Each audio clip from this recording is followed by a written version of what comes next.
la la. La la la. Bum bum pa.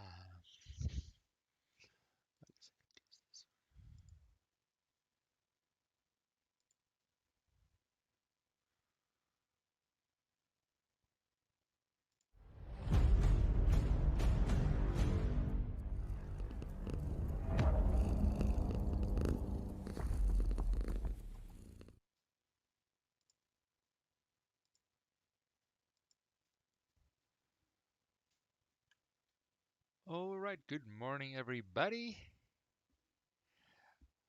I see we don't have a lot of people here yet, but can I please get some confirmation that you can both see and hear me? Just because I'm paranoid and I don't want to start rambling on and no one can actually hear me. All right, good. There are a couple of new people.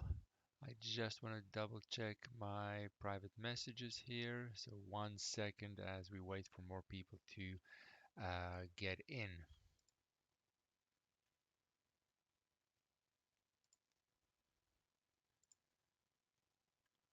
Okay, nothing major happening, it seems. All right. So today, when we look at our rough guide, our schedule suggests that we should ideally be at chapter 2. Now, the Monday, Tuesday is a little back to back, which makes it difficult to do a lot in between.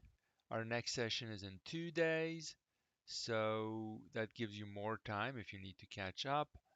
And for Thursday, ideally, you want to have chapter 3 done, and then you have more days for the next Monday. So the gaps in between our sessions do vary. Uh, if you need more or less time to catch up, then it's not a big concern. The guide is just the table is just there to sort of keep us on track. But feel free to ask questions about topics further back if you're still catching up. Regardless, today will be any questions from chapters 1 and 2. It's what we do, what we talk about in this session is determined by you. I don't have anything planned. It's just an open question and answer session, depending on your needs and what you've been able to do, or questions about the course, specifics on what is expected, what's coming up, what you need to do, where you get information, all those things. So it is completely up to you.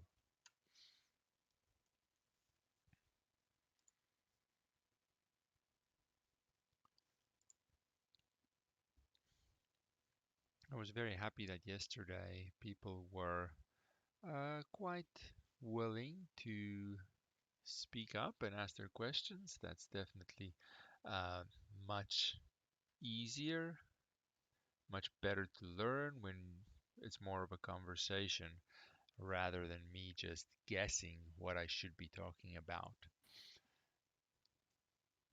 Hi, Professor. I have a question. Could you please go over problem 2.11 on page 35? Good. Let's see, what page am I on? 35, Yes. 211, 211. Oh, whoa. 35, 35, 35, 211. Uh, I, to be perfectly honest, I should remove these questions. I'd rather not do that as our first question because it's going to confuse people tremendously and I'm going to do more damage. I would rather discuss this with you sort of separately or even by through an email. Uh, I should, yeah, it's just random that this is the first question someone asks. Um, in my experience, people might still be struggling with Lady and the Tiger questions, and problems 211 and 212 are done in a way that seems opposite to the general strategy. And doing that now is going to create a lot of confusion among some people, and they're not going to say anything. So, if it's okay with you, we can continue the conversation on those two sort of behind the scenes, depending on your specific needs. But I'd rather not do it as a first question until Okay. I know for a fact everyone is happy with the basic Lady and the Tiger, because these two are more difficult. And because of how the what the doors are saying, we can't take the basic Lady and the Tiger approach. The information's too weird. It's about, if you look at Lady and the Tiger statements that the doors are saying, they're all talking about room content, the one right above 211, for example. But if you look at all of them, they're all essentially making statements about the contents of rooms. Whereas in these more advanced, problem 211 and 212, if you look at what door 1 says, it's not talking about contents. It's talking about the statements themselves, truth or false, which makes things much more complicated, and one would have to use a sort of a blend between the two strategies. And not We need everyone to has even read this part, right? The two strategies would be, where are my strategies? we Uh, need to know those for the test or just the no, basic they're lady too and tiger. advanced. Yeah, just the basic one will be fine. Okay, could we just do one of the basic problems Yeah, then? I had a absolutely. question, problem 2.6 on page 34. I was just confused why the answer was room one. There might be. I could swear there's a typo somewhere where if you look at the table answer, it circles the right one, yet the room number is opposite to that. But we can still just do it anyway. Okay, Which one thank was you. it? Problem 2.6 on page 34. 2.6. Sure. Uh, yeah, so all the Lady and the Tiger questions are sort of standard ones where I don't have to use what I'll call the wordy strategy. I can just set up my table with all the possibilities and I'm looking for my pointer here. Set the table up with all the possibilities and just go through the motions. I could do any Lady in the Tiger question like that. So what you see on the screen here, I'm going to talk about a little bit later. I was just a reminder for me. Let me just zoom in.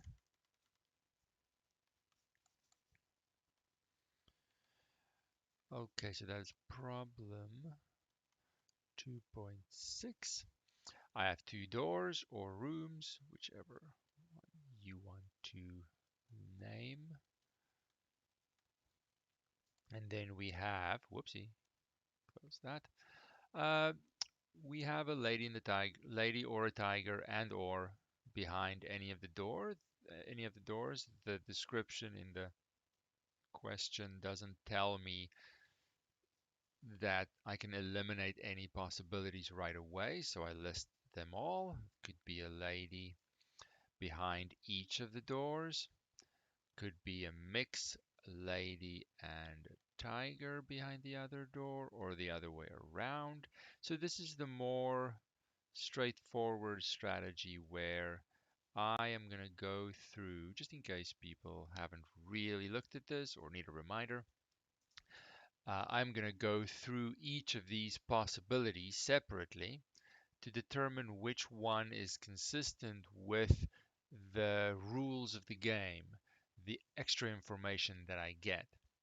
And when I look at a row, like the first one that I've listed, I listed these randomly. There are only four possibilities. When I look at a row, I look at, is it possible that there could be a lady behind both doors? Well, for that to be possible, I need to check uh, how that scenario matches up with the information that's given. And the information that's given is if a lady is in room 1, then the sign is true, let's say. So you could think of the king saying this. A king gives me a rule. Well, if there's a lady behind door 1, the sign has to be true. If there's a tiger in it, then the sign has to be false. If a lady is in room 2, then the sign has to be false. But if a tiger is in it, then the sign is true. So it's a little bit convoluted, but in the exercises in the video, these exact rules had exercises as well.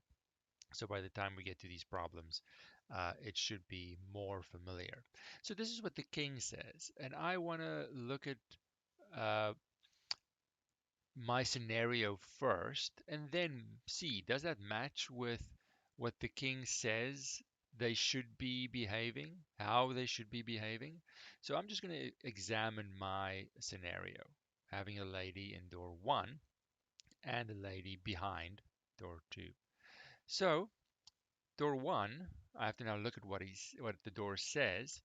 The door says it makes no difference which room you pick. Now, in my scenario that I'm investigating, there's a lady behind both doors. Yeah, it doesn't make any difference which room you pick. Either way, I would get the same result. So, door 1 saying it makes no difference which room you pick is true. It doesn't make a difference. They're exactly the same.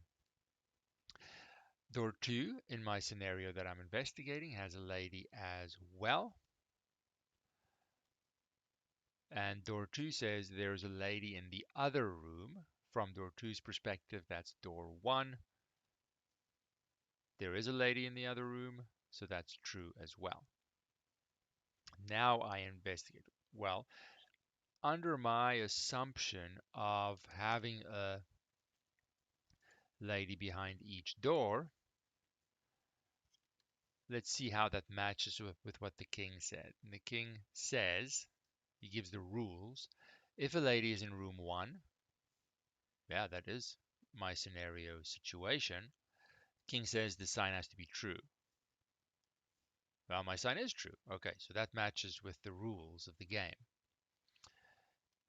Then I move on to door 2. If a lady is in room 2, yeah, that is what I'm investigating. Then the sign should be false.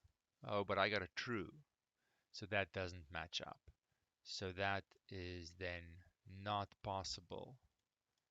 My scenario could not have happened because the results of the door's statements don't match up to what the king gives me as the rules of the game.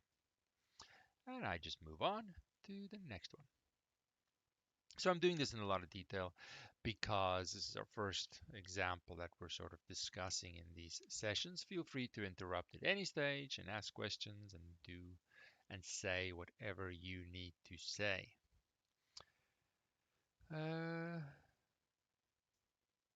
was I supposed to do problem 2.6 or exercise 2.6? Problem 2.6. Okay, This is okay, the right one. Thank you. okay. People in the chat have been asking for exercise 2.6. I'm not sure if they mean problem. I will finish this one. Okay, so now I just go through and eventually I'm going to find one that's possible. The problem as a whole is correctly set up. So there is an answer. I just have to find which one of the 4 scenarios it is. So I go to my next one. This one's out. I don't really care. I have 3 more options. The next scenario that I've listed is lady in behind door 1, tiger behind door 2. Now I look at what door 1 says, having a lady behind it. Door 1 says it makes no difference which room you pick. Let me just close this. Let me try and zoom in here.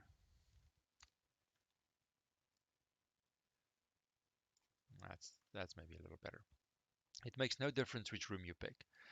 But in this scenario, it does make a difference which room I pick. One room I'll get a lady, the other one I'll get a tiger. So if it says it makes no difference which room you pick, that's not true. It does make a difference. Then I move on to door 2. Door 2 says there is a lady in the other room. There is a lady in the other room, so that is true. Now I investigate my scenario's results to the additional rules that they give me. And it says if a lady is in room 1, then the sign has to be true. I have a lady in room 1, but my sign is false, then the sign should be true. So that doesn't match up with what the king is giving me in terms of extra information. Now I can check the other one, but it really doesn't matter. Something is already inconsistent, making the whole scenario impossible. That is not the one that is actually happening. But that doesn't bother me because I have two more options to check. Is everyone with me so far?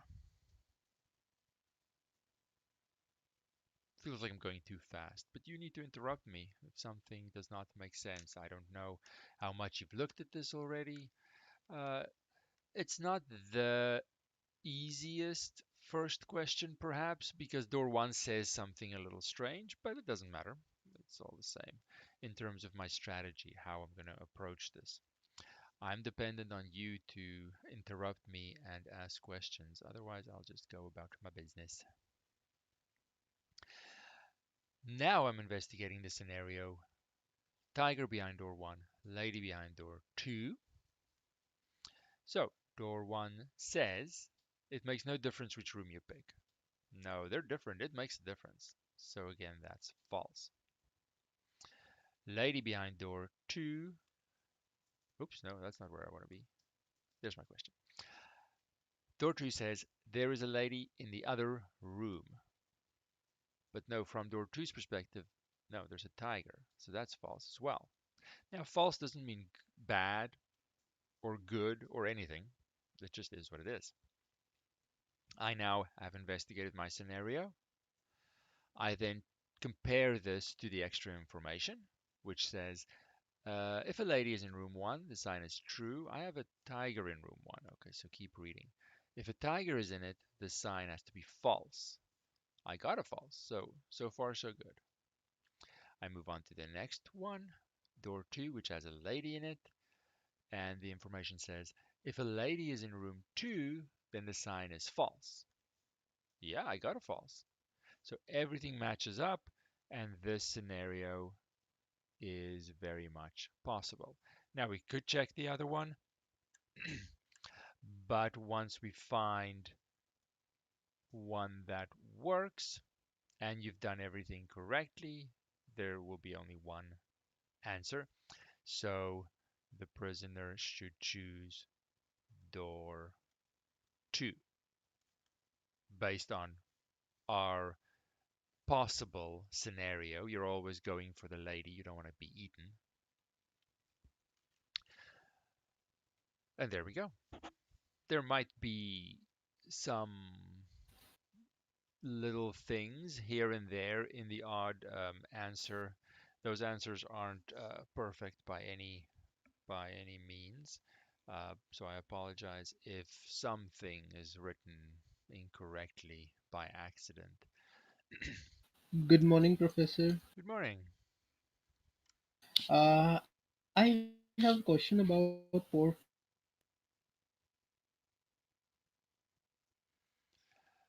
Your device still does not like you, I see. So, do we have to use? Oh my God! That's okay. We'll try and make out what you're saying.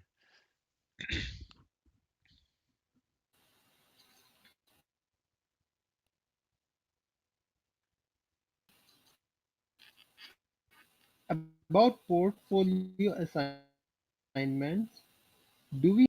to use? Yeah, it's cutting out a lot. About the portfolio assignment, you can always, excuse me, you can always try, oh, excuse me, you can always try and type your question about the portfolio assignment since it's not really time sensitive. You can ask it at any time, but something about your device doesn't want you to ask questions. So take your time, type it out about the portfolio assignment. Uh, I don't know exactly. what question you could have, but I'm sure we can answer it.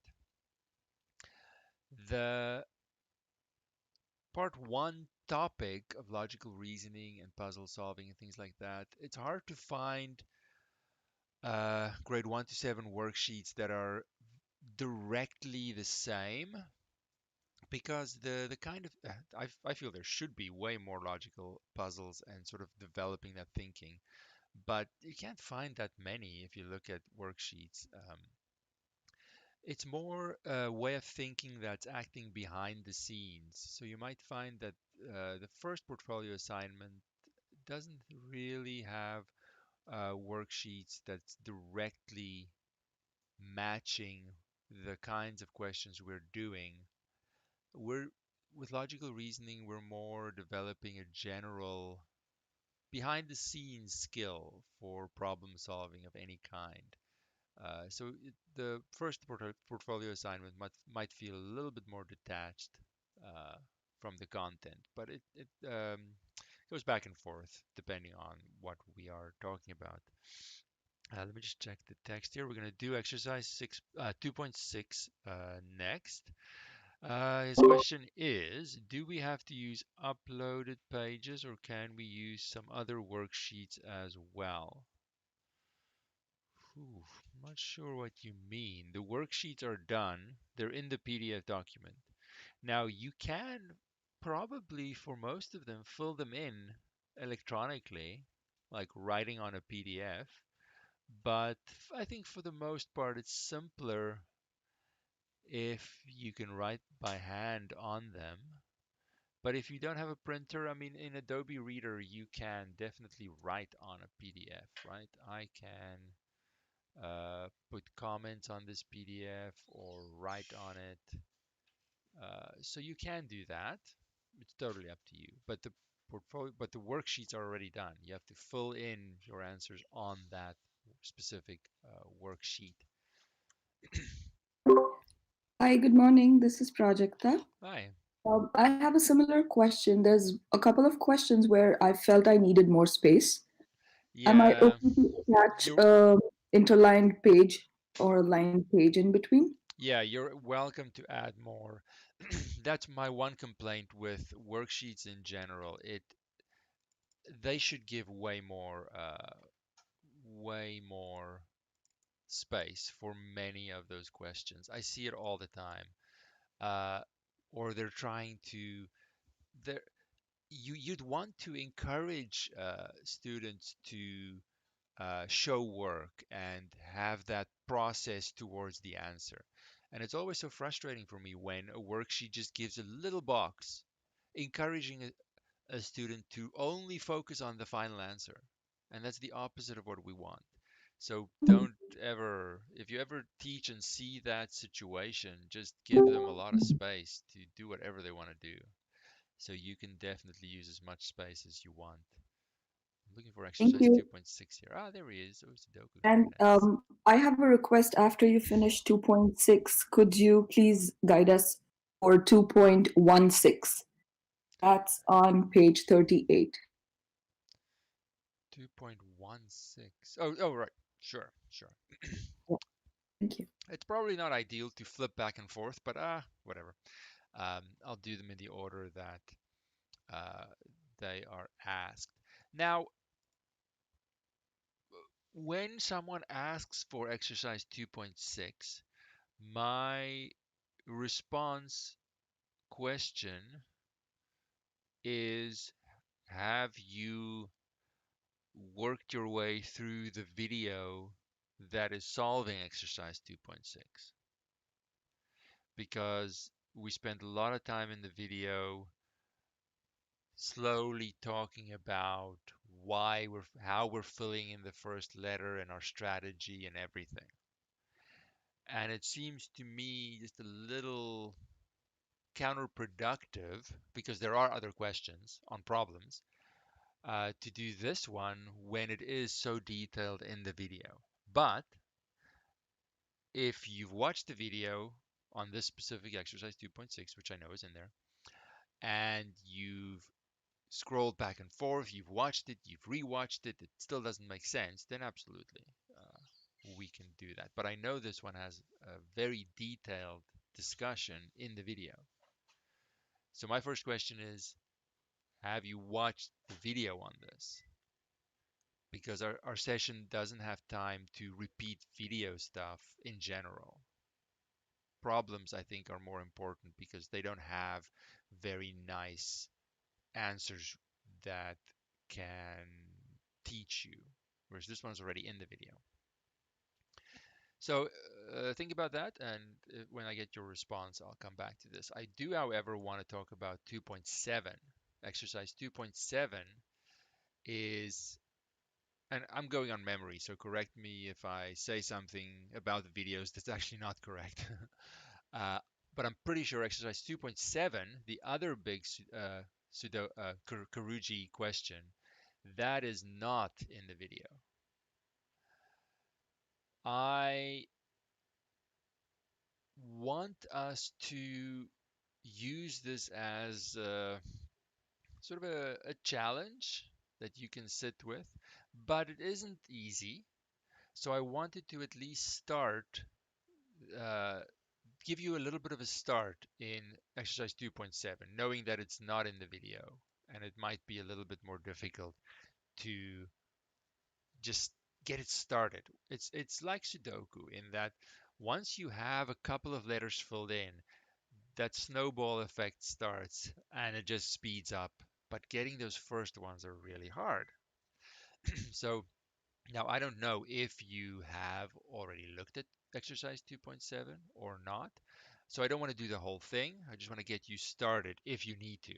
And if you don't, well, then just mute me for the next 5 minutes if you want the complete challenge. Our strategy in general, let me start it from scratch. I do have one sort of with two letters worked out, but maybe that'll be too much on the screen at once.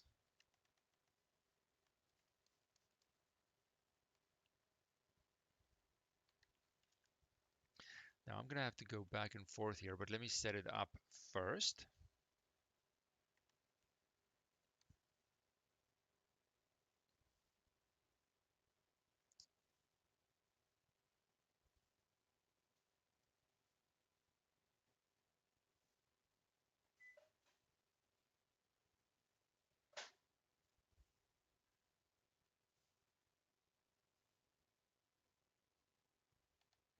All right, something like that. We're doing exercise 2.7 because I don't get any response, and 2.6 is very detailed in the video, whereas 2.7 is not. So we're looking for letters A, B, C, F, G, H, J, L, M, N, O, Q, R, S, T in each of these rows. And two of them are already given, D and L, D and L. So now what helps with this bigger one, with the 3 by 3 it's not that necessary because the filling in a first letter doesn't take a lot of reasoning to get to, but you can do it for smaller ones as well. I read the first clue, which is Q is one column to the left of F. And then I see, does that eliminate some options? Q, one column to the left of F.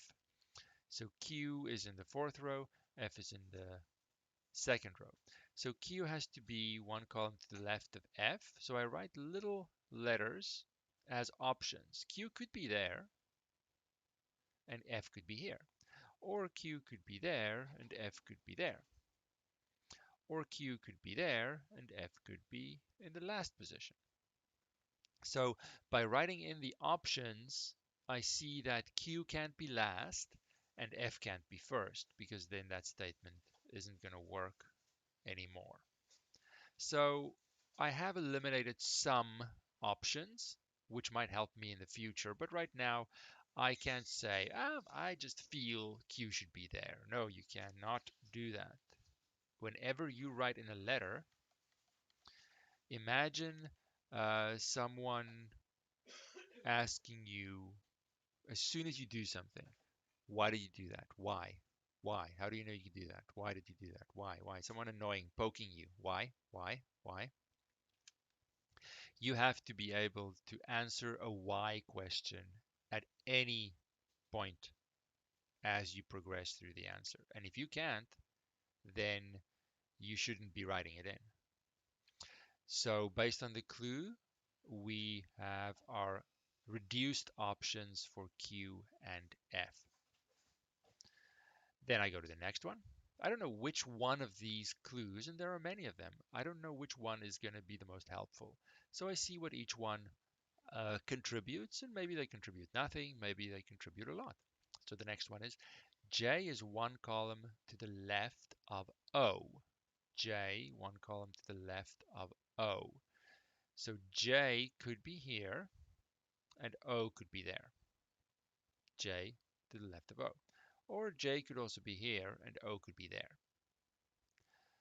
I don't have any other options, but I still have two options for J and O, so I don't know which one it is. But I have, by putting in the information, I have made progress. It might not feel like it, it's not a lot of progress, but I've inched closer to my answer by incorporating that information.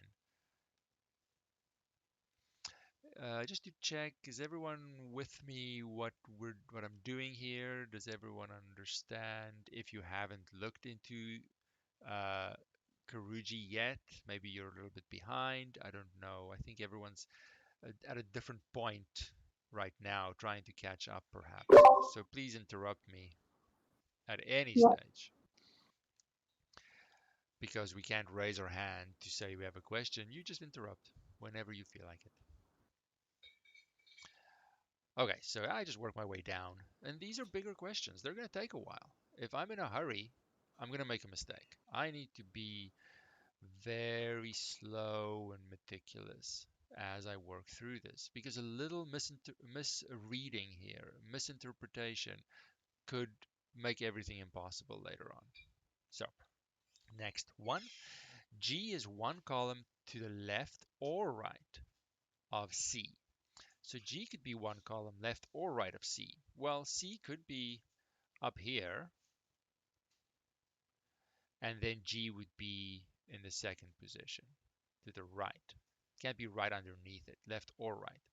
C could be there. G could be uh, one to the left or to the right. C could be last, and then G could be to the left of it.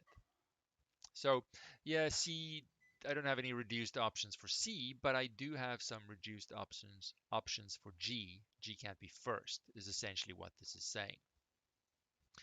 And that's very hard for me to remember a position G is not allowed to be in. So I rather write in where G could be.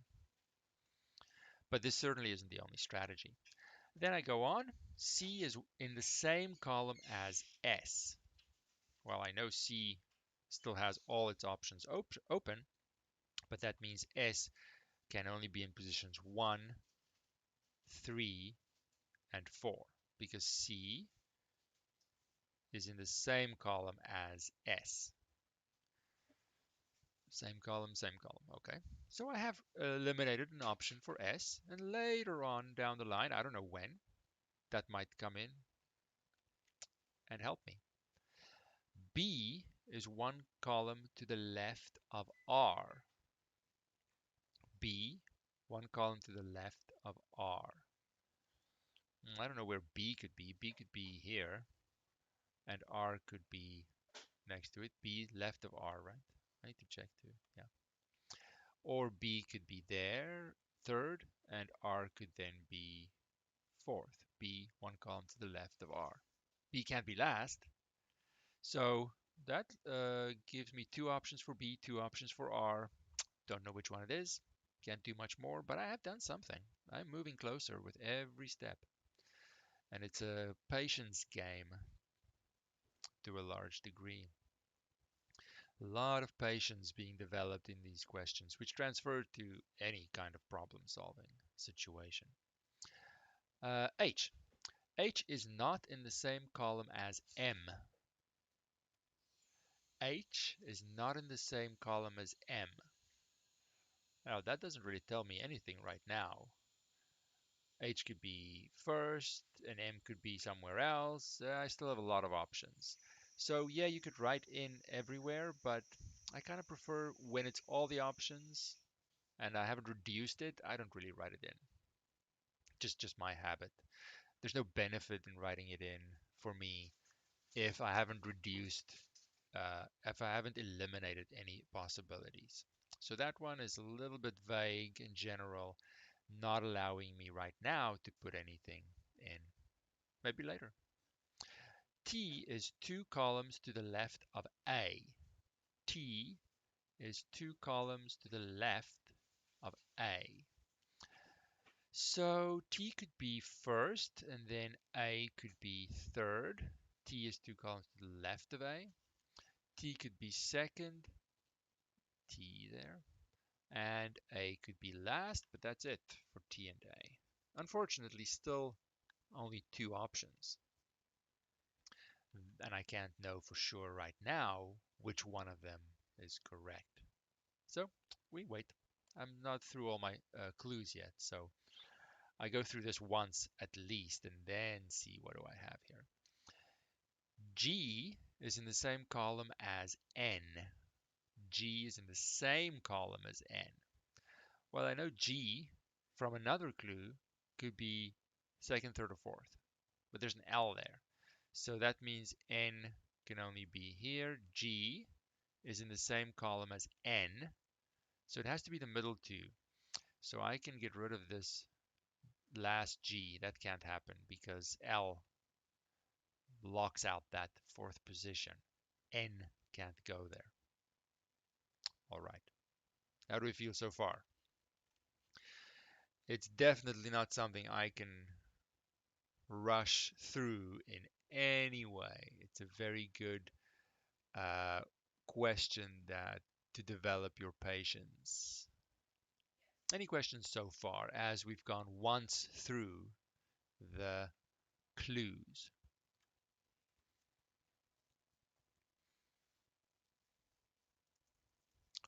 You can get a Karuji question in the test, yes. Now, I will make it a little bit easier than this one, so it doesn't take too long. I'll maybe add a letter extra to just speed up that first few steps.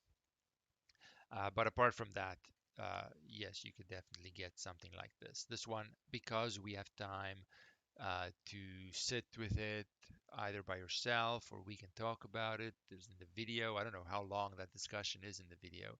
You have time, and then a test question could be a little bit faster. All right, so now the biggest issue is those first two or so letters to fill in. Once I get some momentum, it goes really fast, but it's getting those first letters. And for a different Karuji, the starting point would be different. Exercise uh, 2.6, the starting point is in this bottom row because I had a lot of information there and it was all about the T. Where could T go? And we have a whole discussion of why it goes where it goes. But for a different Karuji, the starting letter, the easiest one to start with, is perhaps in a different spot. And it's not a question of where do I have the most information. I do like row 4, but its information is a little bit confusing. T has two options, R has two options, but it overlaps with T, and then I have some Q options. I find that a little bit difficult. One could probably have an argument there, maybe, but it's going to be long and perhaps fruitless. Instead, row 3 is actually very nice. Row 3 is very nice. And noticing that there's no secret formula. It comes with doing more of them. You start to notice little things like this. N and O both have two options, the middle two positions. So there are two letters that have to go in those two positions, which means I can't go and put, I'll make it red. or pink. I can't go and have an M there. Because if M is in the second position, then I have one spot left, position 3, for both N and O, and that's impossible. Therefore, M is not in the second position. Notice how this is very similar to the basic deductive reasoning of the rain and the grass idea, that I make an assumption about rain, about it raining. And then I get to something, well, oh, but the grass isn't wet. I then go back and say, therefore, it couldn't have rained. We're recycling that basic deductive reasoning just in different forms, sometimes as straightforward as that, sometimes a little bit more involved. I'll do it for this one too. If M is in the third position, then both N and O have to be in position 2. One spot, 2 letters, can't be done. Therefore, my original assumption of M being in the third position is wrong, and I have one spot left for M. Let me just erase those things. I can therefore say with confidence M is in position 1. And if anyone asks me why, I can explain it, I can defend it, I write it in with 100% certainty. How do we feel about that? So whenever you write in anything, you have to be able to answer the why question. It gets annoying, but you always have to be ready. Do I know why I'm doing this? Can I explain it to someone else? Those answers have to be yes, or you shouldn't be doing it. You should go back a step and rethink it. It's not just about solving the puzzle, it's also about thinking about the teaching side of things. Not necessarily this. I'm not going to teach this exact kind of question. Or maybe to a grade 7 I could have some puzzles. But the idea of always being ready to explain is important. These are hard for a reason. Anything you're going to see Karuji wise after this is going to be easy. I made these difficult, so we always see if you see the most difficult situation, then anything else is actually quite straightforward. It's just those first letters. Okay, so I still don't know where N and O in the middle can go, but that's okay. I've put in a letter. That is progress. A lot more progress than one might think. So now I don't remember all the clues, right? Sometimes, most often, having a letter, a new letter that I put in, I sometimes look for clues that involve that letter. That's probably, I want to say almost definitely, a good next point. Because I don't remember them very well, I now put in an M. Was there a clue that used an M, that referred to an M? Yeah, there's this one. H is not in the same column as M. Is that the only one? No, fair enough. H is not in the same column as M. Does that help me? It helps me a little bit that I have some options here for H.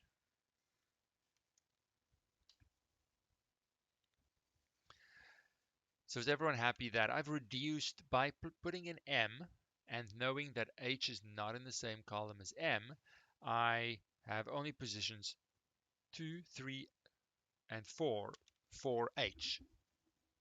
So I've eliminated an option for H. I totally agree this is difficult. And definitely spend some time on the video for exercise 2.6. I think it's maybe a little easier. I don't know. It's the same. Okay. So now let's look at row 2. There's something happening in row 2 in that H has positions 2, 3, and 4 as options. G has positions 2, 3, and 4 as options. F has positions 2, 3, and 4 as options, which means if I have a J in position 2, if it's pink, it's not black, it's not confirmed yet, then I have H, G, and F, 3 letters, but only 2 positions for them. J can't take any of those positions. Then I don't have enough positions for 3 letters, H, G, and F. Therefore, J cannot be there. Mr. Bennick, I think you might have read one of the clues from 2.7 instead of 2.6. We're Like with, doing 2.7. oh, we are doing 2.7. Oh, sorry. Yes. Okay. Because 2.7 is not in the video and 2.6 is very detailed in the video already.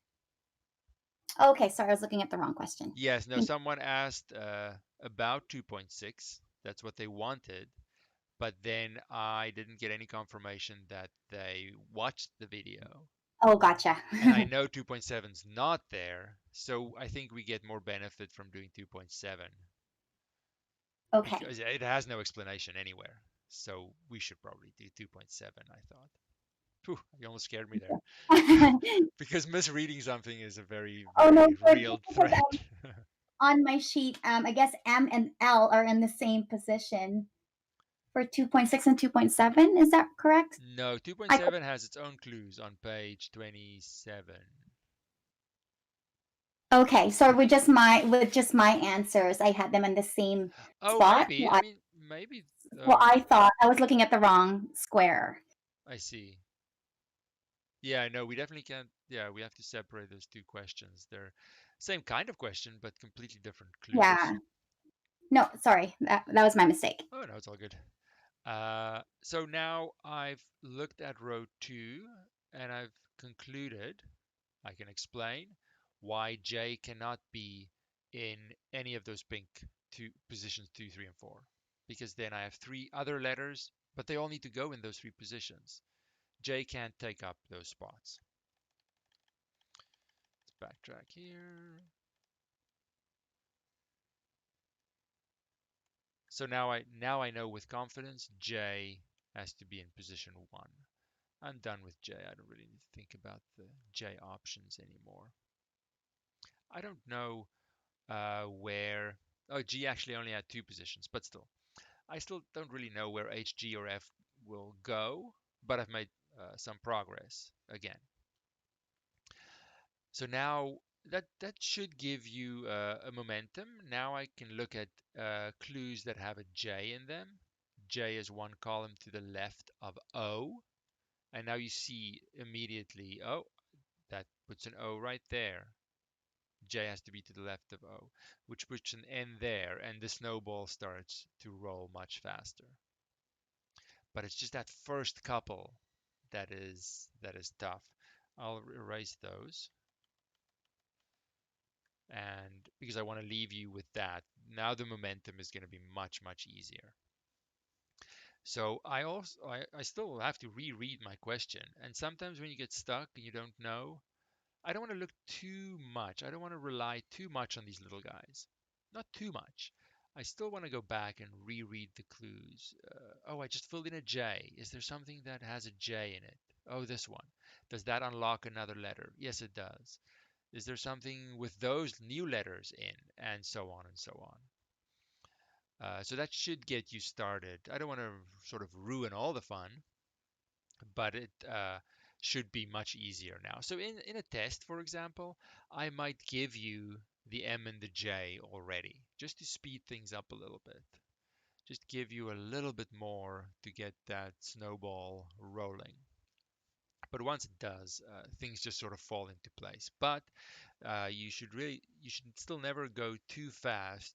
You should still, even if something feels quite obvious, am I able to just answer a why question if it's not obvious to someone else? What's obvious to me isn't always obvious to someone else. We have different levels of experience and all kinds of things. So I should always be prepared for a why question. Can I answer that why question? So I'll leave you to it at this position. Any questions on this right now?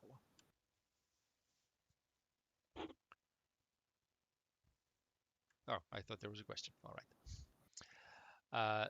So exercise 2.6, if you watch the video multiple times, the explanation, and you're still not getting it, then we can certainly talk about it. But I'm guessing that won't be the case.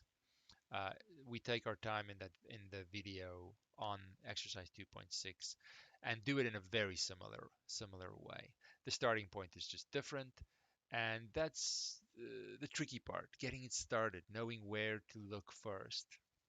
There's no shortcut answer to that, unfortunately, which is why it makes these puzzles um, challenging and rewarding at the same time.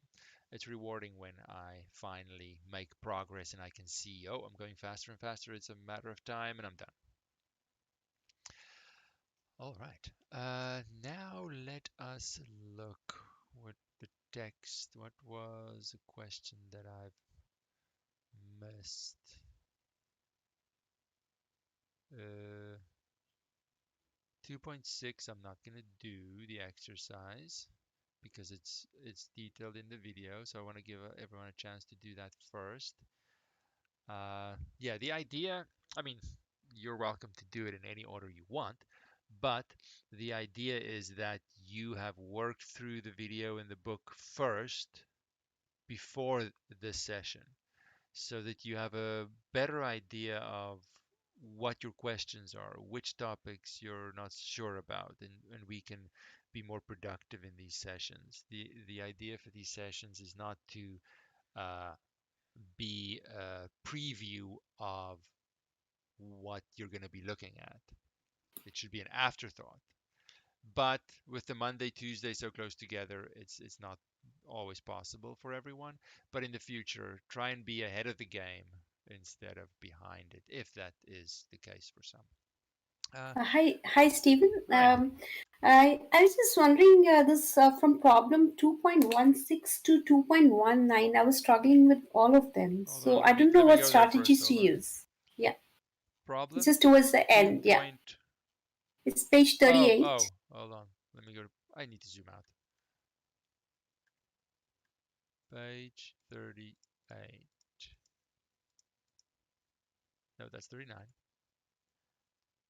Two problem. 2.16. 2.16 onwards, all the problems. I couldn't. I just didn't know what strategies to use for that. Yeah, when we open it up to sort of, I'll call them other puzzles, Yeah. you get more variety, and with the variety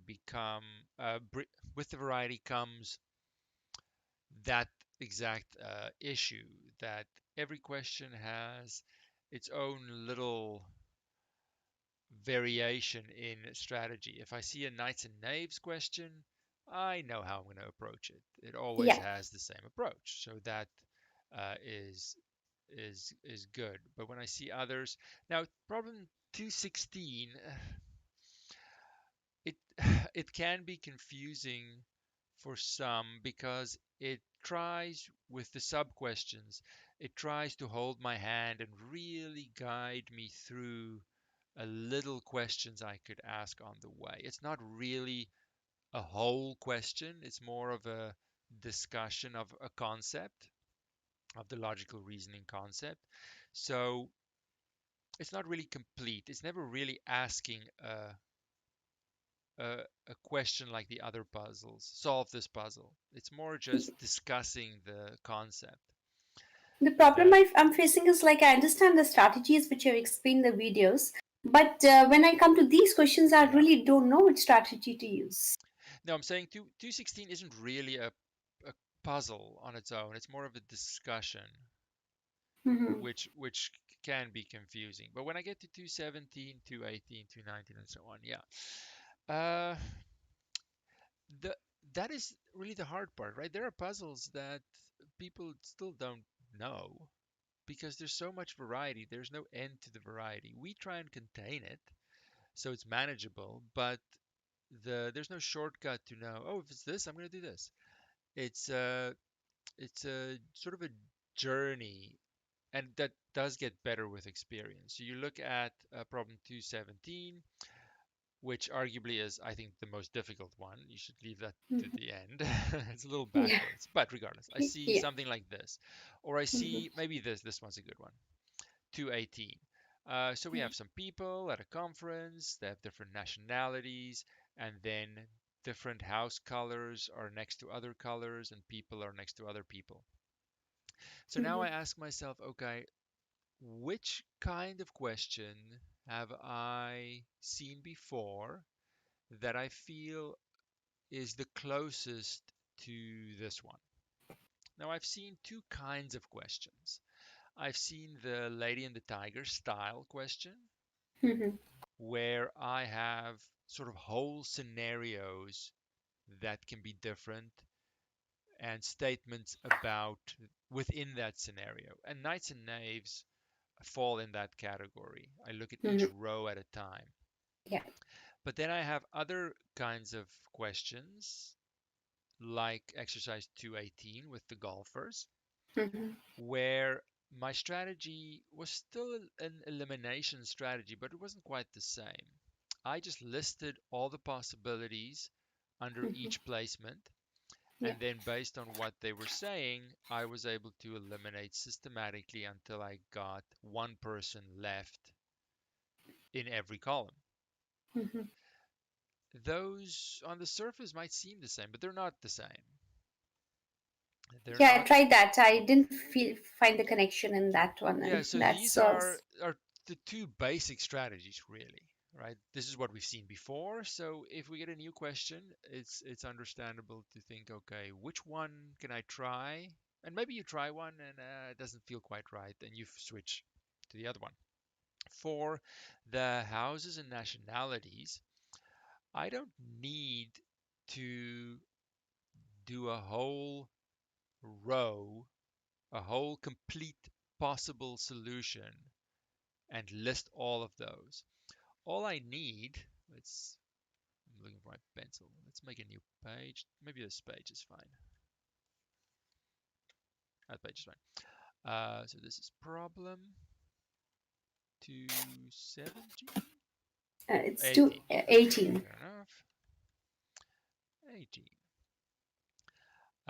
I am gonna list the houses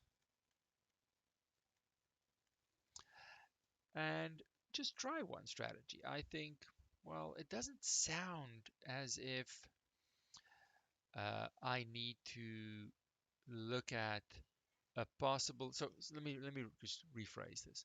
What the Lady and the Tiger strategy is doing is it's looking at a whole solution, a whole possible solution, and four different ones. And then I investigate the whole solution. Is that possible? And is that the possible actual solution in this case? So a whole scenario is a complete answer, and I have different possible answers, and I go through each one separately. In this case, uh, it seems unnecessary to go that route right away because that's going to be a lot more work. Lady in the Tiger, I didn't have a choice, but the options also weren't that many. If I now shuffle Swede, German, Irish in all the possible combinations that a solution could look like, in addition to shuffling house colors and matching it, I'm going to have a long list of possible answers. Mhm. And that seems to be too much for a first attempt. Perhaps, it's unlikely, but perhaps in some other more complicated situation, I'll be forced into that and my list is really long. But I want to avoid complications unless I know I have no choice. So I'm going to take the other strategy, which is just list all the options that could be in house one. Was it German? Yeah. These are the options in no order. If I eventually am able to eliminate two of these, I would know the nationality in house one. I Mhm. don't need to look at a whole scenario. It seems unnecessarily complicated. So I'm going to try the golfer strategy, let's say, where I just had all the names under each position, and my aim was to get rid of all but one of them. In this case, it's a little different because I have nationalities and I have colors. But what are the colors? Colors. Where are the colors? Green, gray, red. So I'm sort of doing two elimination groups at once. So it seems more manageable to me to just list all the options. They're not grouped in rows or anything. They're just listed under each column. And now I eventually want to eliminate things until I have one nationality in each column, one color in each column, and that would be my answer. It doesn't matter where the word appears. It seems to be a much more manageable strategy. Now, just to make it simple, you could look from the perspective of the house, or you could look just straight on. Let's just make this left and this right. If you pretend you are standing in front of the house, actually looking out towards us, then left and right will flip. But as long as you make a decision and stick with it, it's not going to matter. So now I have my strategy that I want to try. I don't know if it's the right strategy. In this case, it is. Um, but I really have, I'll say I have three options really based on the experience that we're building. I have a Lady and the Tiger strategy where I look at a complete possible answer and list all complete possible answers separately and investigate each one separately. That's okay if my list isn't too long. Alternatively, I have this where I'm just listing all the options in each category, and eventually I want to eliminate stuff to be left with one in each, and that would also give me my answer. The other strategy is more of a mix. I start with nothing, and as I read clues, I start filling in stuff. I think that's a little bit more difficult, and we don't do that often. It's sort of like the wordy uh, strategy that can be a little bit difficult to know where to start. An elimination strategy is usually more straightforward to get going with. So let's see here. So I have clue one, which just gets me the nationalities. I have the colors. So I really have three, four, five, and six to work with. The Swede, so number three, the Swede lives directly to the right of the greenhouse. Swede to the right of the greenhouse. So this is in a way a little bit like an easy Karuji, left and right. Swede lives, why can I not remember this? To the right of the greenhouse. So it could be, so can I eliminate Swede anywhere? Well, the Swede has to live to the right of the greenhouse. Swede can't be in house one, Yeah. then there's no right Yeah. to be. Mhm. Same way, the greenhouse can't be the right house because the Swede has to be to the right of it. So now I'm gaining more confidence right away, realizing that, oh, this does seem to be helping me eliminate stuff, and it's just a matter of time until I'm done. So my strategy is probably close to, if not the perfect strategy for this kind of question. I don't think I can eliminate anything else right now, but that's okay. The Irishman lives directly next to the red house. They don't say which side. Irishman lives directly next to the red house. And that might not help me right away. Maybe I come back to it.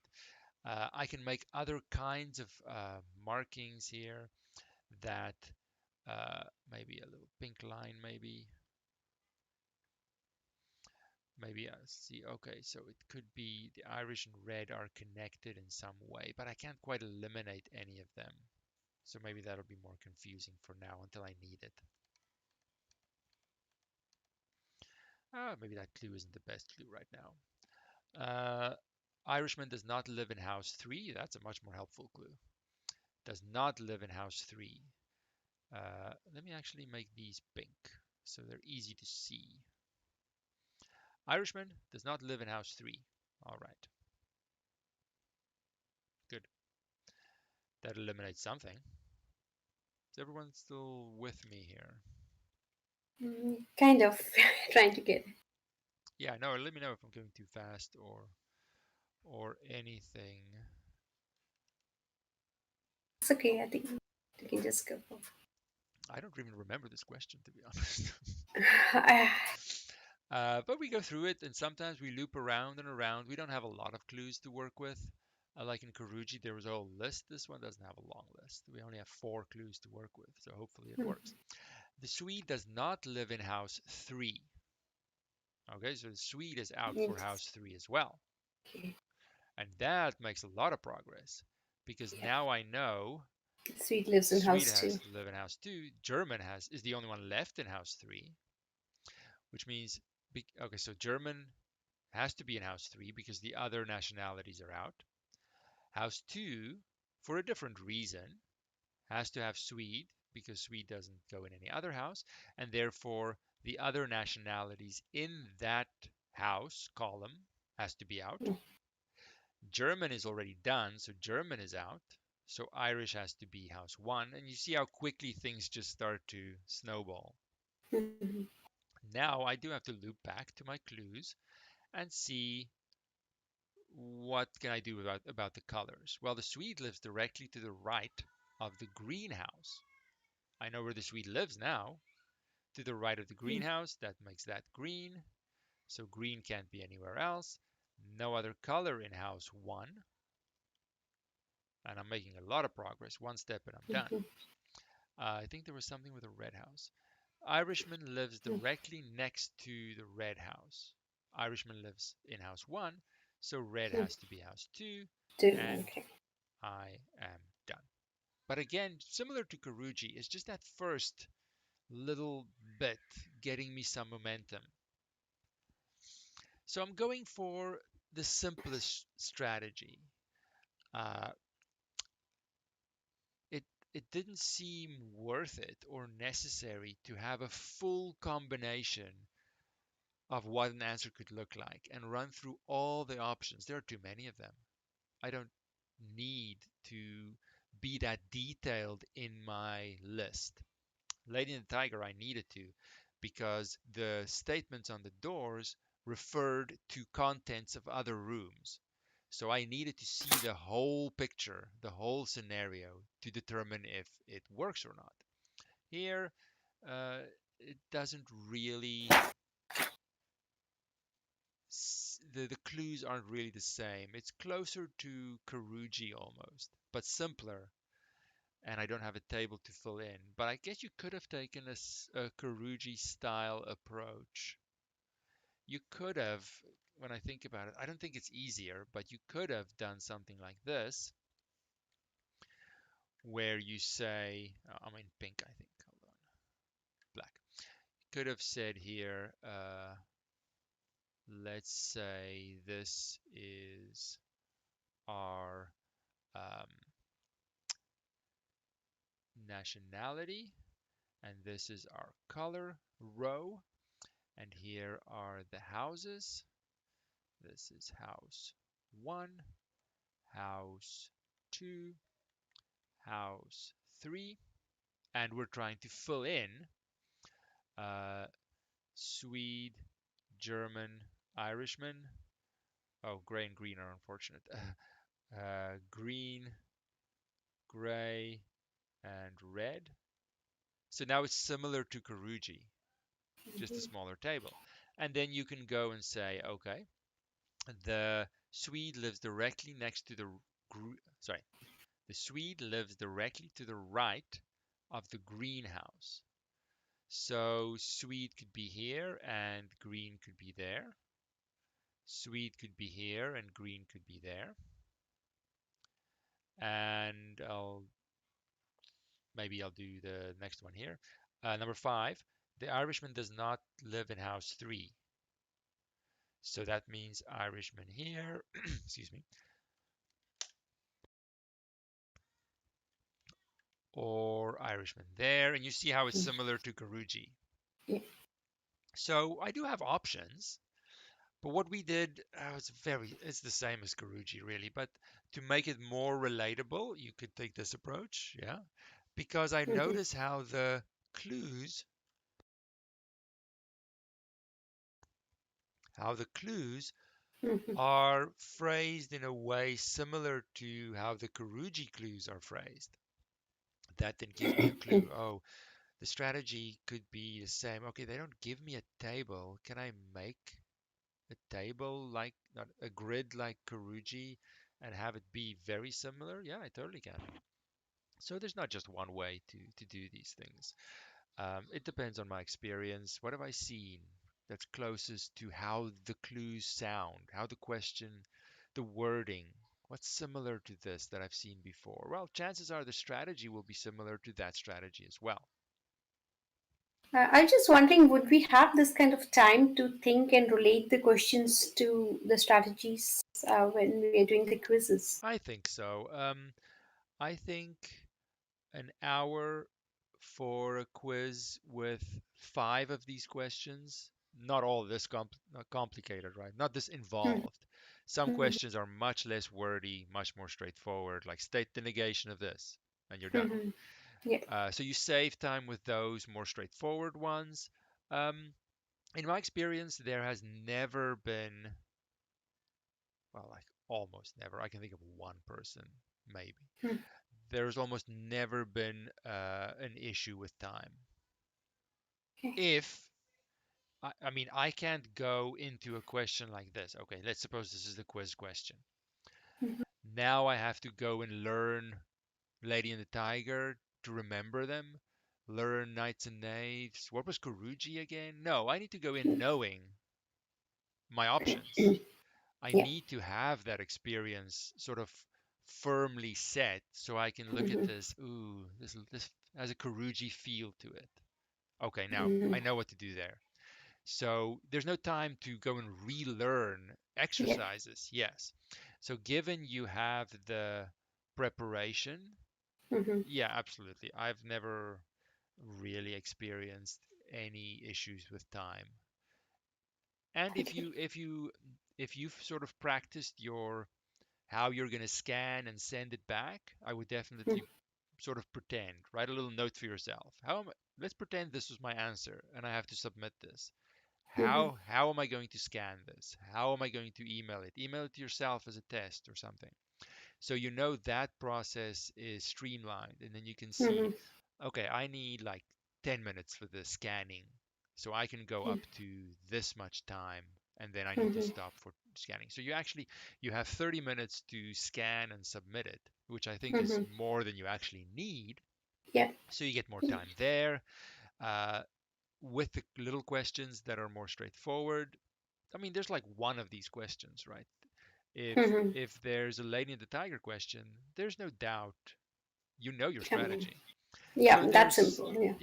there are very few questions where we have a lot of variety that you would really sort of need to think and spend time on. I think there's more than enough time. Thank you. But it's I'm going to based on try what to I've finish seen. it on my own later. Thank you so Yeah, for much. sure, for sure. We still have some time. Was there I I think had a yeah. personal question for my own thinking. It like you approached this by writing down house number 1, 2, and 3, and then you made the assumption that house number 1 is on the left and house number 3 is on the right. Yeah. My block is to be able to start with the approach. Like when I started this question, I was just struggling between the nationalities and the color, and I did not think of placing the houses on the top. Yeah, I think I've that's been like making those, trying to make those combinations, but then how do I know that I am correct in approaching a certain question, like the starting point of the question? For example, the next yeah, one yeah. talks about Um golfers. Yeah, it's really It's an experience thing. These things are new, right? You've only Mm. recently learned Lady and the Tiger, Guruji. These things are very new, in a sense. So it takes time to let them settle in so that you can see your options and what Mm. those answer layouts look like. Mhm. But when you look back at Lady and the Tiger, well, Karuji's a little different. I guess Karuji's different because it's more of a grid. Lady and the Tiger, Knights and Knaves, and the more questions you do, even the Lying Golfers. Let me go up there. Where is it now? No, that's Lady and the Tiger. Where's the Lying Golfers? Lying Golfers. Mhm. You see, they all have columns and they all have sort of a similar layout, even though the strategy might be a little different.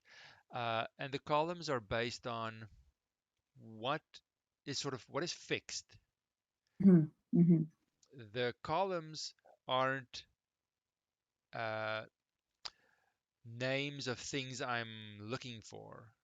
Like Right. the lady is in the column, the tiger is in the column because those are the variable things I'm trying to find. The door is a door. That does not change. Door one doesn't change. So Right. those fixed things are easier to use as columns. John and Bill, they are fixed. I just don't know what type they are. So that Mhm. becomes the entries inside. Uh, so because of that experience that I built, and it takes just time to settle in a little bit, and we have time. I Mhm. look at a question like the houses, and I'm asking myself, what are the fixed things, and what are the things that I'm trying to figure out? The houses are fixed.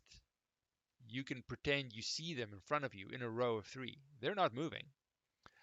What's moving, potentially, in my search are the people inside, are the colors. I'm trying to figure out and shuffle them around to figure out which one goes where. So, because of that thinking and my experience, a good first attempt, and I'm sure it's not the only one, I could probably swap and make a Swede, German, Irish column. Could probably be done, but it would be much more confusing. Because Also, of my in experience, I would this, then first try to list the fixed things, and then I would find that probably works. So it's based on experience. also, I think if I make the assumption that house number one is on the right, house number Yes, three is on the left, then the answer switches. yes, So, yes. As long as you're consistent and you make that decision from the start, your answer might look different, but it's still correct. So there are really two answers here because they don't tell me which perspective I need to see left and right as. right. So when I'm answering a question like this, writing down the assumption on the top is a must for you to know that I have. Yeah, it'll be safer because then I would, if it doesn't match the scribbles in the answer that I have, I can realize, oh, she just swapped left and right. It's still correct. Yeah. Okay, sounds good. Thank Uh, you. yeah, it would just make it safer for sure. There is repeatedly a question on exercise 3.5. What is this? Exercise 3.5? We're in chapter 2. I'm not doing chapter 3 today. You're gonna have to wait for Thursday for exercise 3.5. Yeah, I'm not doing that. Plus, it's in the video. Are you sure about 3.5? We're not touching chapter 3 today. Chapter 2 is more than enough. More than enough. Uh, so if you want exercise 3.5, it is in the video, I'm very sure, or you are gonna have to wait until uh, Thursday. And 3.5 isn't a very important one either. It's one of those things that I want to see, but through watching it on the video, um, you've seen everything you need to get out of it. I understand that the video for chapter 3 is quite lengthy. I probably could have broken it up into shorter videos, but uh, it just goes through all the problem solving strategies that I should be aware of, with difficulty going up and down all over the place. Some super easy, some a little bit more involved. Um, but it just takes time to work through it. Don't feel intimidated by the length of the video. It's all just one chapter. Oh no, I'm definitely sticking to chapter two. Um, Now, Lady and the Tiger, I feel is the most important, probably, in the sense that I don't know which variety of other puzzle questions I'm gonna get in the quiz, but I'm definitely gonna get a Lady and the Tiger question. So if you're going to build up your experience, definitely start slow. Start with Karuji and Sudoku, uh, because they're very similar in terms of filling stuff in into boxes.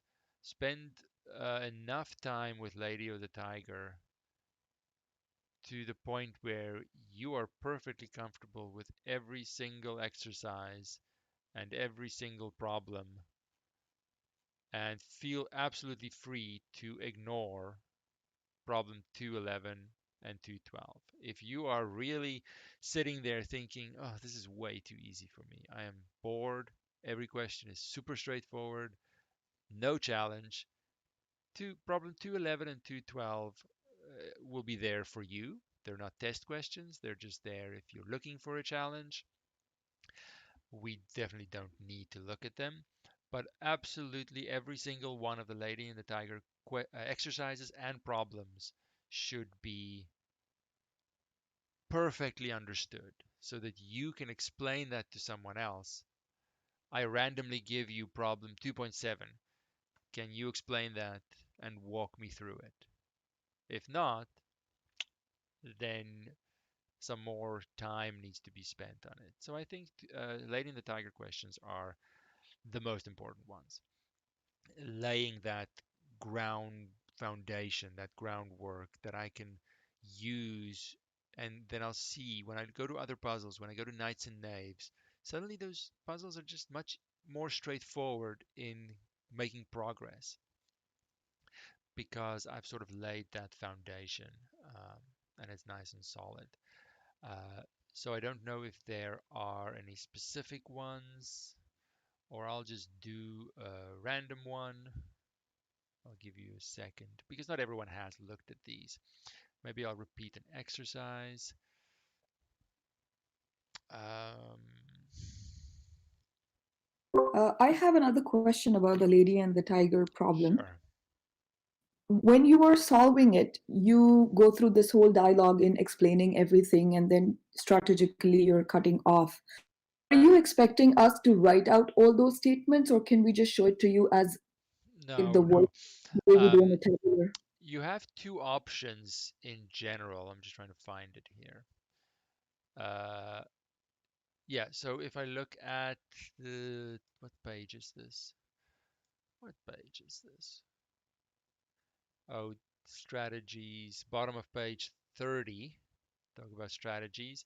And then our exercise to 10, we use that.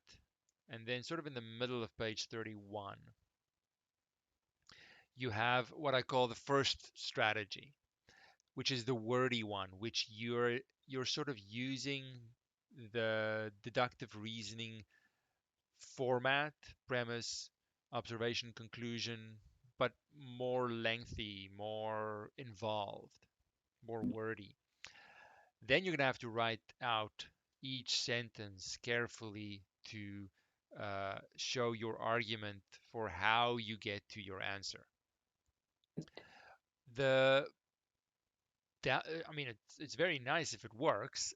The downside is it's difficult, and every Lady and Tiger question will have a different starting point. Will have a different uh, path through that argument.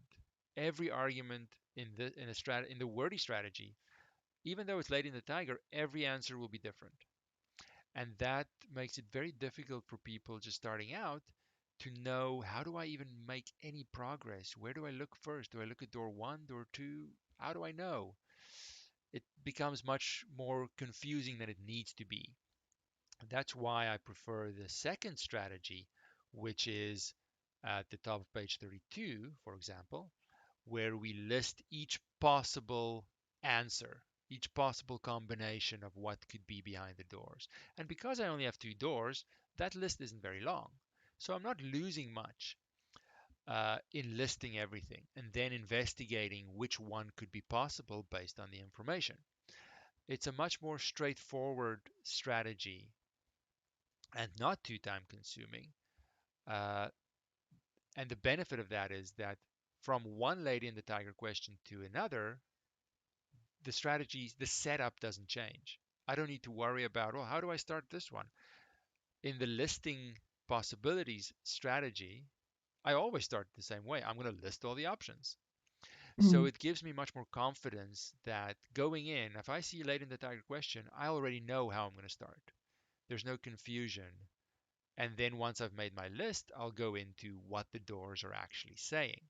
So it makes it much more, much less intimidating, uh, I'm much less anxious because I know how I'm going to start a Lady in the Tiger question.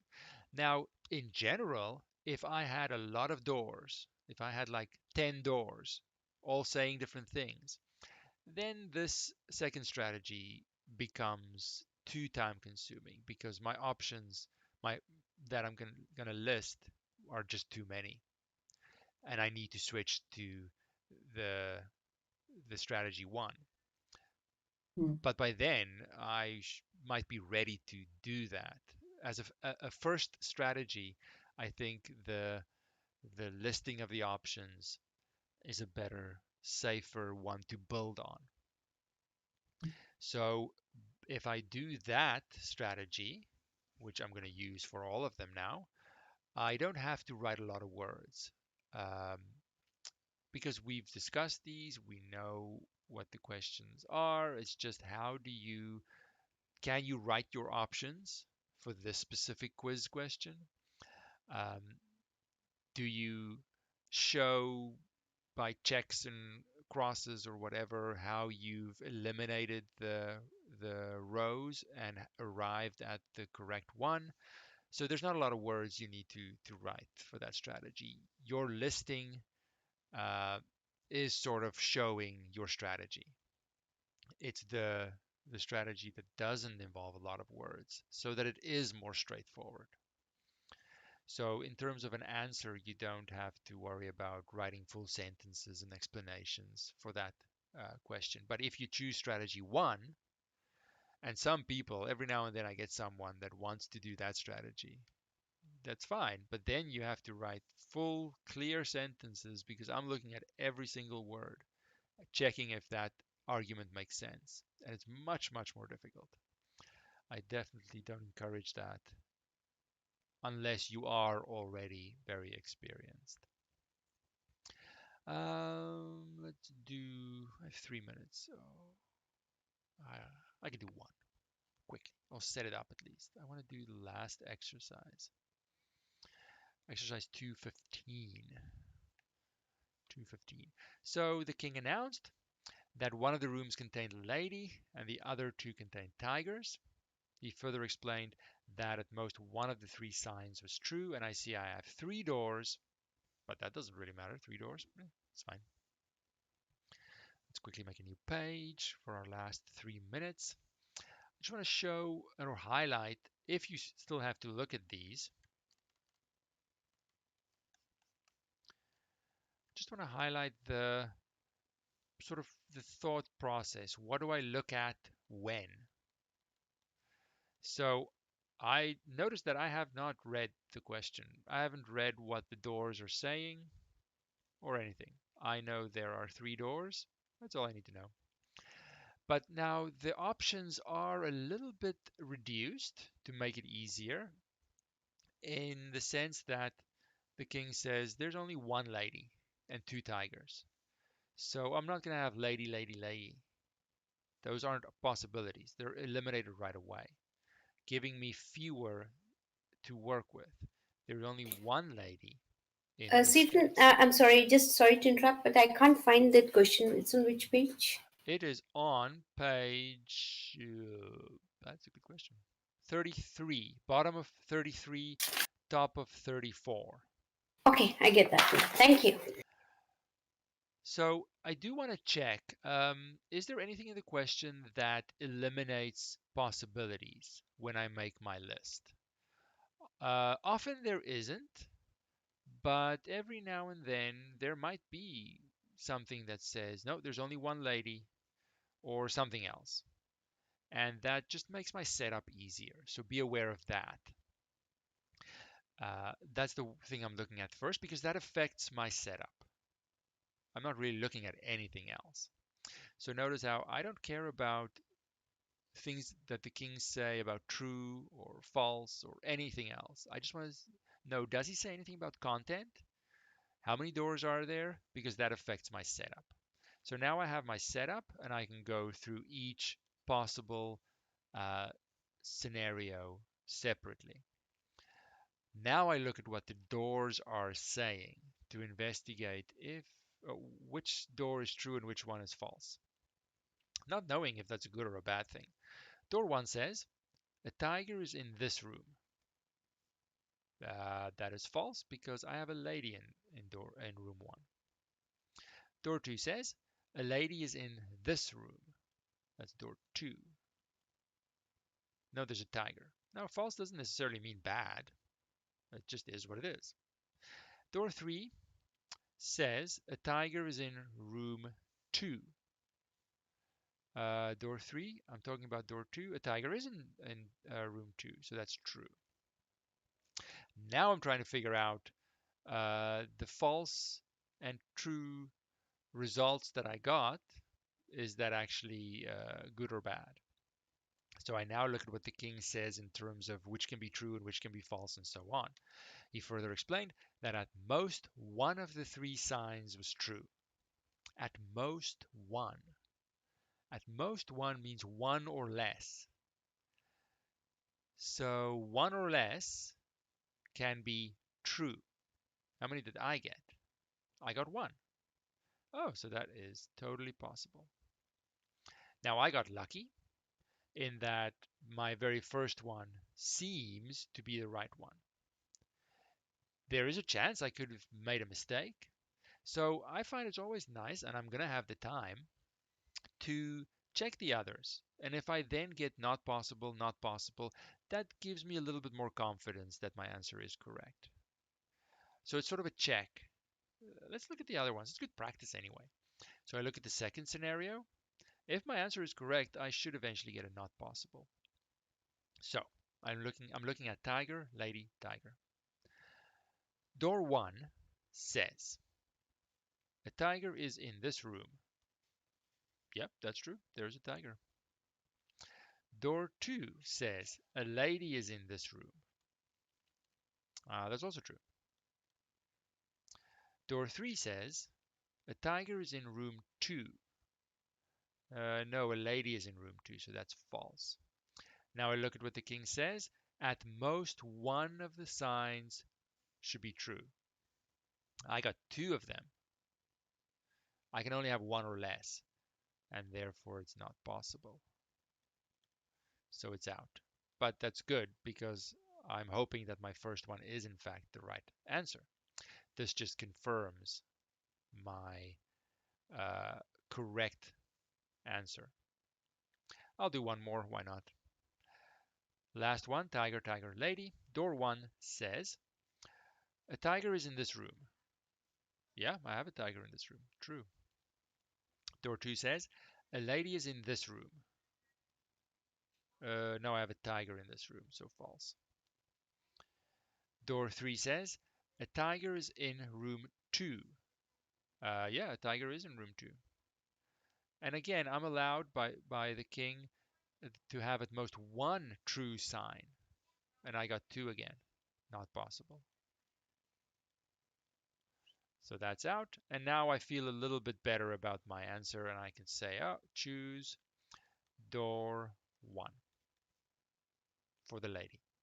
So even I didn't know, right? You could have listed your possibilities in a different order, and your first one that you're investigating would not be the possible one. I just randomly list them as long as I have them all. But if you have the time, it's good to go through the other ones. You should definitely not get possible for more than one because then they are contradicting each other. So if I can eliminate the others, I can use that to verify my answer is the correct one. So in the setup, I need to look, is there any information that helps me eliminate possibilities? Then I just go and list all the possibilities that I have or that I can have. Then I look at each row, go through the row, see what's truth, see what's false based on what the doors are saying. And then once I've completed my row, then see how does it match with the additional information the king is saying about doors being true and false. And that determines if it matches up, possible, or if it doesn't match up with the king, not possible. Any last questions before I leave you to it until Stephen, Thursday? I have a Yes. question. Actually, for this Karulji, I wanted to have more practice. So I went Yes. online and I checked. I couldn't find many problems like the ones you have given. So can you give us a site to somewhere we can Yeah. get more of these problems to practice? If you Google it, there is an ebook floating around, not by me. Hello, Uh, yes. Sorry. If you, Stephen. yeah, yeah. Yeah.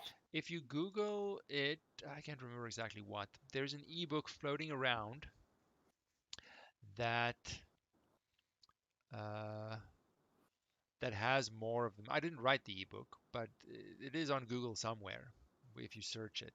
Um, I will find it. Mhm. I just have to search for the right words, Yeah. and then I will put it in our course chat channel, the 190 SU channel. I'll put a link in there. Thank you so much. Yeah, now there is one floating around that would give us a little more practice. It actually goes up to 5 by 5, which we don't have to do for testing. But if you want the It, challenge, you're welcome to. no, we for testing it's only 3 by 3, right? It could be a 4 by 4 as well. Okay. And what about Sudoku? Would it be like that the 9 squares Um, or? no, I think for an exercise or a problem, 9 by 9 Sudoku is okay because you have a lot of time. But for a test, I don't think I'll do a 9. I'll maybe just do a 6 one because you don't really have different strategies or doing anything new for the bigger Mhm. Sudoku. So the Yeah. test is just taking more time, which seems Yeah. unnecessary. So it'll be a smaller Sudoku, but the Karuji could be 3 by 3 or 4 by 4. But if it's a 4 by 4, I'll put some extra letters in to make that Mhm. those first steps a little bit easier, Okay. so that everything Yeah. is sort of in line. Yeah. I think it's just that needs a bit of practice. Otherwise, it's pretty straightforward. Yeah, no, for Uh, sure. I'll try and find it and put the link on as soon as we're done. Yeah. Thank you. All right, that is it for now. If you need to catch up, hopefully you can get to all of chapter 3 in time for our Thursday session. Um, Excuse me. yes. Uh, so for the assignments, uh, our assignments, it should be due. Our first assignment should be due this weekend or No, not? it's all on the website. They're due Sunday the 20 something. No. So it's due Uh, the end of this semester. yes. What's this Okay. Sunday? Okay. Sunday the And 26th is the last time. So you do them yeah, whenever you want. and for some questions of the assignment one, so uh in that fish and money problem, the dimes, the nickels, and the pennies.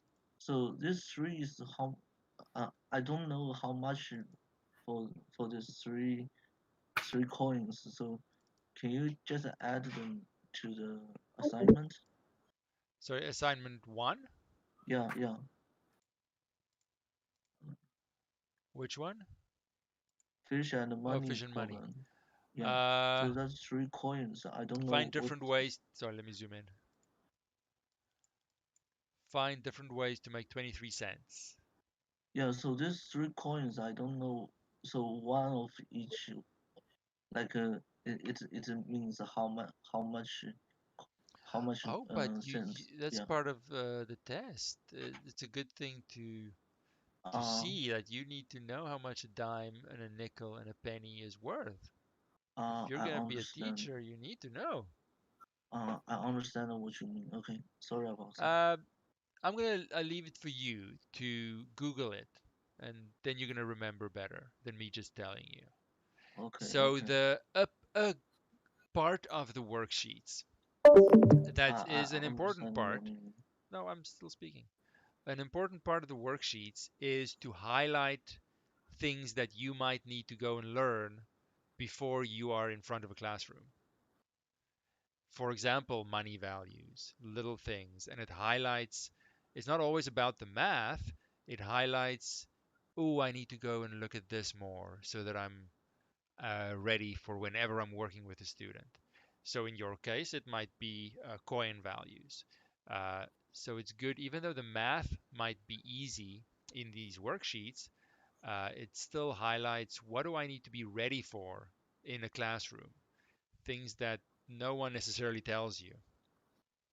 So, and if that's the case, if you find something like money values being an issue, then you have to go on your own and Google it and figure it out. But it's usually very straightforward to do. Okay. Hi, And Stephen. I want to know. So like for example, the first problem, we need to solve the problem with picture, number, and words. So that words means we need to explain what we did Yes, the step by word will step. be sort of an explanation for how you calculate the penguins. Yes, Oh, as if okay, you have the answer, but you have to explain how you got the answer to someone else. What would you say? You write down those words. okay. Thank you. But you can also, I mean, this in general, I'll say that if you're not sure if you're answering these correctly or you're doing enough or doing it in the right way, you're welcome to email it to me and ask me, can you just have a look and see if I'm on track here? And it's easy for me to say yes or no. You can always check with me first. Okay. You Thank you. don't feel like you're left on your own. Uh, yeah. Was there another question? Hi, Stephen. This is Ritu here. Hi. First of all, thank you for the great explanations you have done today. I just want to conclude today's meeting by saying that how many questions we can expect on our quiz. So each quiz will be five questions, I'll say, but depending on the question, some might have an A and a B portion. Mm-hmm. Some might just be the question, depending on how big the question is. Okay. So I like to think of it more in terms of pages. Mm-hmm. There'll just be 5 pages. Mm-hmm. Some might have two little sub A and B questions. Some might just have one question. But each Okay. quiz will just be five. Yeah. So not long. Okay. Thank you so much for the explanations. All right. Okay, then we'll end it there, and I will see you guys on Thursday. Until then.